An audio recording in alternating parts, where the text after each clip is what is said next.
یہ ہیں صوبائی وزیر جو کہ وکٹری کا نشان بنا رہی ہیں اور پیچھے گانے بھی چل رہے ہیں اور آتش بازی بھی وہاں پر مسلسل جو ہے وہ کی جا رہی ہے اور اس چیز کو سیلیبریٹ کیا جا رہا ہے.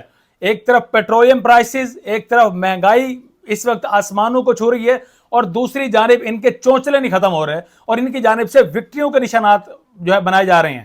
آئے روز لاہور میں یا مختلف جگہوں پر کنسرٹس کیے جا رہے ہیں، لاکھوں روپے سنگرز کو دیے جا رہے ہیں، کروڑوں روپے جو خرچ کیے جا رہے ہیں وہ پیٹرول اور ڈیزل پر خرچ کیے جا رہے ہیں، لائٹنگ پر خرچ کیے جا رہے ہیں.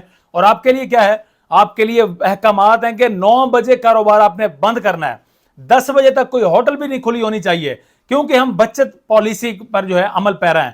اور بچت پالیسی کا کس طرح سے دھجیاں خود حکومت کی جانب سے اڑائی جا رہی ہیں وہ اس وقت آپ پہلے ہی مناظر آپ کو دکھا چکے ہیں، ساتھ ساتھ اس وقت آپ مناظر دیکھ رہے ہیں. یہ صرف لاہور میں نہیں ہو رہا، یہ پورے پنجاب کی اگر بات کریں، پورے پنجاب میں جگہ جگہ یہ جو کنسرٹس کیے جا رہے ہیں. ایون کہ لیا میں ضلع ہے ساؤتھ پنجاب کا، وہاں پر بھی کروڑوں روپے پھونک دیے گئے اسی طرح کے کنسرٹس میں. اور اس کنسرٹ سے آپ کو کیا اپنے میسج کنوے کرنا ہے؟ وہاں پر لوگ گانے سننے کے لیے آئیں گے. 415 روپے کا پیٹرول ہے، وہ 1 لیٹر پیٹرول ڈلوا کر وہ صرف آپ کے وہاں پر گانے سننے کے لیے آئیں گے. آپ سے وہ متاثر ہوں گے، بلکہ وہ وہاں پر گانے سننے نہیں، انتظامیہ کو اور ساتھ میں جو حکومت ہوگی صوبائی اس کو لعنت دینے کے لیے وہاں پر آئیں گے، لعنتیں بھیجنے کے لیے اس کو وہاں پر آئیں گے کہ ہم لوگ باہر ہمارے لیے نکلنا محال ہے. جو کروڑوں آپ ان کنسرٹس میں خرچ کر رہے ہیں وہ آپ ہم پر خرچ کریں. آپ نے سبسڈی دی، بیچ میں پیٹرولیم مصنوعات آپ نے اپنی لیوی کی بڑھائی، اس میں اضافہ کیا اور لوگوں پر تھوپا، پیٹرولیم مصنوعات کی قیمتوں میں اتنا اضافہ کیا. پھر آپ نے ساتھ میں سبسڈی دی، جو میٹرو بسز ہیں ان کو آپ نے فری کیا 1 مہینہ.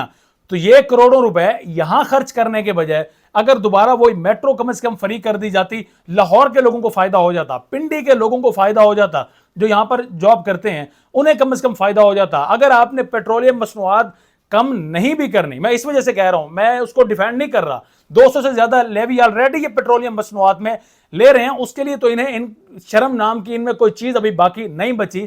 لیکن جہاں پر جو پیسے سبسڈی کے لیے استعمال کیے جا سکتے تھے، غریب کے طرز زندگی یا اسے تھوڑی سی راحت دینے کے لیے استعمال کیے جا سکتے تھے، ان پیسوں کو کنسرٹس میں پھونکا جا رہا ہے. اور ان کنسرٹس میں جا کر، ان گانے بجانے کے فنکشنز میں جا کر باقاعدہ سے وکٹری کا نشان بنا کر آپ پر، عام عوام پر ہنسا جا رہا ہے. تو اس طرح سے یہ مذاق اڑاتے رہیں گے عام پبلک کا. لیکن آخر کب تک؟ ان سے یہ سوال ہونا چاہیے کہ آخر کب تک؟ ہم نے انڈیا کے ساتھ ہمارا معرکہ ہوا، ہم نے فتح حاصل کی، میرے خیال میں اتنا کافی تھا. دنیا پوری نے ہماری تعریف کی، امریکہ نے تعریف کی، بار بار بتایا کہ ہم نے اتنے ان کے جہاز گرا دیے ہیں. تو اس ڈے کو سیلیبریٹ کرنے کی تک بنتی نہیں ہے. سیلیبریٹ اگر آپ نے کرنا ہے، آلریڈی میڈیا کا، میرے اپنے جو کولیگز ہیں، ہر کولیگ نے تقریباً ہر نیوز چینل پر پروگرام اس حوالے سے پہلے ہی ہو چکا ہے. تو اتنا انف تھا. سوشل میڈیا پر آپ لوگوں کی جو آپ کے خاص طور پر یوں سمجھ لیں انفلوئنسر ہیں، ایکٹیوسٹ ہیں، جو بھی ہیں، ان کے تھرو آپ یہ میسج آلریڈی کنوے کر چکے ہیں. تو پھر یہ کروڑوں روپے لگانے کی کیا ضرورت ہے؟ اور اس ملک میں کروڑوں روپے، جس ملک کو چلانے کے لیے آپ کو IMF کے آگے گھٹنے ٹیکنے پڑتے ہیں، آپ کو سعودی عرب کے آگے، آپ کو UAE کے آگے، آپ کو دیگر ممالک کے آگے گھٹنے ٹیکنے پڑتے ہیں، اور پھر ان پیسوں کو آپ کہاں استعمال کر رہے ہیں؟ کروڑوں روپے صرف اور صرف گانے بجانے میں آپ کی جانب سے استعمال کیے جا رہے ہیں. تو خدارا عوام پر تھوڑا سا رحم کریں. ان پیسوں کو ضائع کرنے کے بجائے ان پیسوں سے عوام کی معیار زندگی کو بہتر کرنے کے لیے کوئی اقدامات کریں.